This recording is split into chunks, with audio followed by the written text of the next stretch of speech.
Hello, baby. Welcome into Wise Wednesdays right here on FanDuel TV from Studio 71 in New York City. JJ, John Jastrzemski, rock and rolling as the Western Conference Finals officially underway later on this evening, and I can't wait for this matchup. It's definitely not the matchup that most of you had on your bingo card at the start of this postseason, but we had a feeling that Minnesota-Denver could be a classic. I don't think any of us could have imagined how that series would unfold with Minnesota winning the first two games, with Minnesota basically getting crowned, and Denver comes back and wins 3 in a row, and then Minnesota comes back in Game 7 down 15 at halftime and wins comfortably. The legend of Anthony Edwards is growing, but he's not even the reason they won Game 7. Think about Towns. Think about Naz Reid. Think about McDaniels. Think about their defense across the board. That's what Minnesota brings into this series against a very tough-minded Dallas team. And as you look at the series price that currently presides on FanDuel, with the Minnesota Timberwolves a little under 2-1 favorites to go and win the series, it sure seems like nobody is giving the Dallas Mavericks a chance in the Western Conference Finals. Well, I'm going to tell you right now, ladies and gentlemen, boys and girls, you better give Dallas a chance in this series. They have been a top-notch team since the trade deadline. The move of P.J. Washington has completely transformed their offense. And if we're talking about experience, Dallas is going to roll into this postseason. Two guards that have top-notch talent and have tons of playoff experience. Luka Doncic and Kyrie Irving. And the Kyrie record in closeout games, I understand he was alongside LeBron James for a whole lot of them. But if you give Dallas a chance to close this series out, that nugget, Kyrie Irving not losing a closeout game, it would scare the daylights out of me. Dallas is going to make this a lengthy series because those guards are more than capable of dominating on a given night. And the way I am looking to play this series, folks, my heart tells me Minnesota. I want in on Anthony Edwards. I want in on Karl Towns. I want in on the idea that the Minnesota Timberwolves have never been to the NBA Finals, and all of a sudden they've just beaten the champs and they have all this newfound confidence. I would be very, very careful with Minnesota in Game 1 tonight. The record for these teams, Game 7, playing in the conference finals, or any series for that matter, if they're winning a Game 7, not good. I don't have the exact nugget in front of you. Just Google it if you want. Here's all I'll do. I'll tell you, it's a bad number. It's a number you don't want to be riding with if indeed you're getting involved with the Minnesota Timberwolves tonight. I think Dallas is 1,000% the play here in Game 1. Now, I do think the Minnesota experience of what we saw against the Denver Nuggets could end up propelling them when it's all said and done. Just know this, it's not going to be easy. So the way we're going to look to play this series right out of the gate, we're going to wait on the Timberwolves. I'm not going to lay 2-1.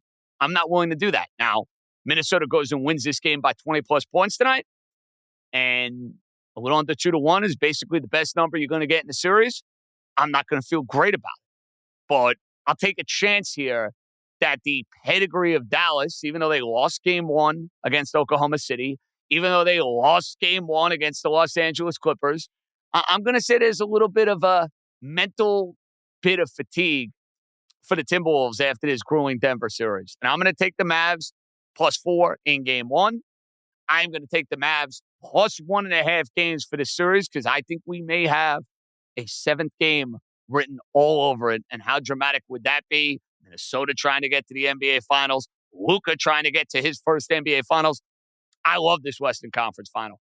I can't wait to watch every single one of these games. And I'm going to be looking at those two guards, specifically Kyrie Irving, in the prop market. Kyrie's going to have to score. Kyrie's going to have to score in this series. You know, Doncic is going to get his. He's going to fill up the stat sheet. I think Kyrie needs to be even more assertive. I know he's been team first. Everyone's singing his praises.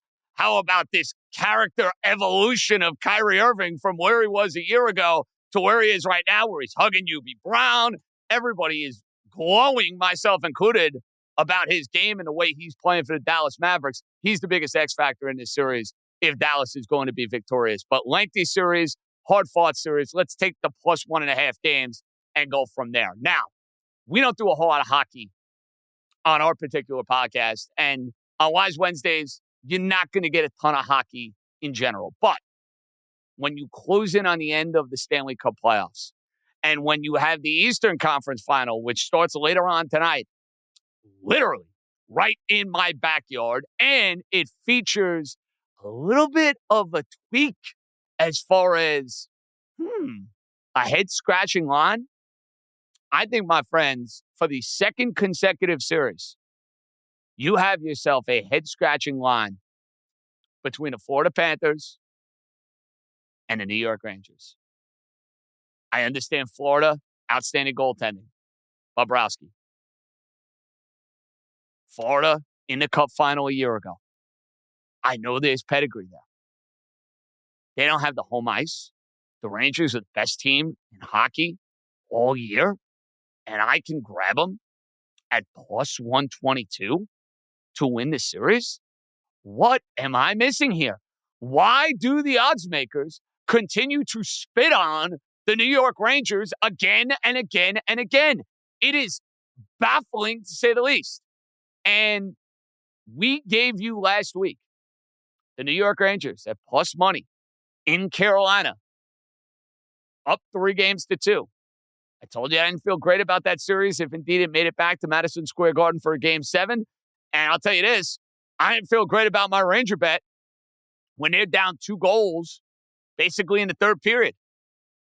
When you go and win a game the way that they did, Kreider getting a hat trick, the Rangers winning in dramatic fashion, it makes you think, hey, despite what the analytics may tell you, despite what the odds makers may tell you in this particular Final Four, where if you look at all the Cup odds as we speak on FanDuel Sportsbook between Edmonton, Dallas, Florida, the Rangers dead last.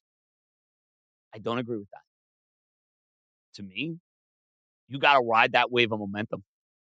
And if you're going to get plus money like we are here on this particular Wise Wednesday, we're going to seize the moment. And we're going to take the Rangers at plus 122 to go and take down the Florida Panthers and get to their first Stanley Cup final since 2015. And we'll see if the New York Rangers can win their first Stanley Cup since that magical year of 1994. So we have Rangers locked in plus 122 for this series. Now, I think there is an opportunity for us to get involved in a particular market.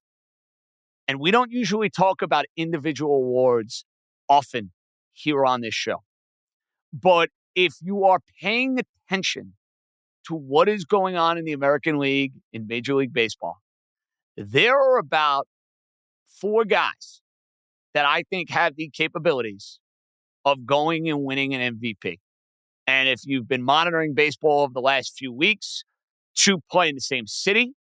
There is another guy who is in Boston who has done nothing but hit home runs. And if by some miracle they end up in the postseason, I think despite his subpar defense, he's going to have a case. And I actually got to revisit it. I got to give you 2 other names, not just one. And then you have one in Baltimore, and then you have one in Kansas City. I'm looking at MVP candidates. I want to narrow this down from now until maybe end of June. Aaron Judge, Juan Soto, Gunnar Henderson, Bobby Witt Jr., and Rafael Devers. These are all guys that I have circled, thinking about their prospects of winning the MVP. Now, how do you kind of differentiate that?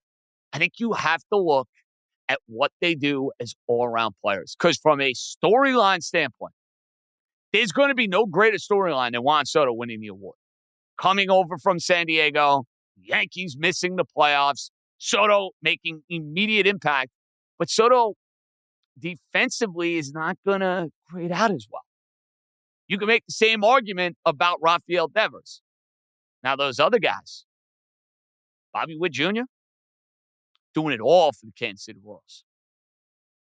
Gunnar Henderson, doing it all for the Baltimore Orioles. And I know he got off to a sluggish April. Have you seen what Aaron Judge's numbers look like? He's got an OPS that's right there with Juan Soto. You keep him in bubble wrap and he can play. Maybe we're talking about Aaron Judge adding his second MVP trophy. So I love taking a look at these markets.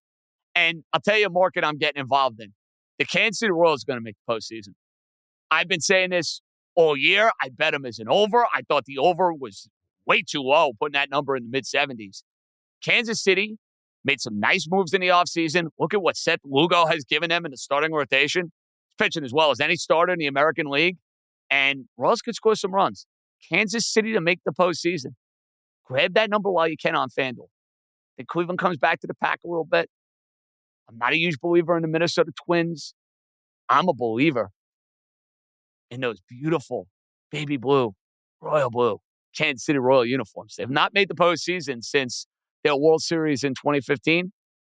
I think that changes here in 2024. We got a lot coming your way here on this Wednesday. Was Wednesday. It's always on Wednesday. Who are we kidding? John Jastrzemski right here on FanDuel TV. We'll have reaction coming up. Game 1, Eastern Conference Finals. I can't believe I have to root for one of these teams, but I can't believe I'm getting into bed with Halliburton and McConnell and Obi Toppin. I got no choice. They're playing the Celtics. You think I want our friends from Boston happy? No, I don't think so. So we'll have you covered with reaction to the conference finals from an east side of things. We'll have Cousin Sal. He's got Cousin Sal's winning weekend every Friday here on FanDuel TV, and it's never too early to get a sense for how we can start our early summer NFL research, which cannot get here soon enough. And to help us out with the hockey, John Lazarus, who is a hockey aficionado, BR. He's got his NHL.com stuff. He's a man of many talents. He's going to join us and break down the Eastern Conference Finals between the Rangers and the Panthers and the Western Conference Finals between the Edmonton Oilers and Dallas Stars. Long story short, we got a loaded show. Wise Wednesdays. John Jastrzemski. Coming right back.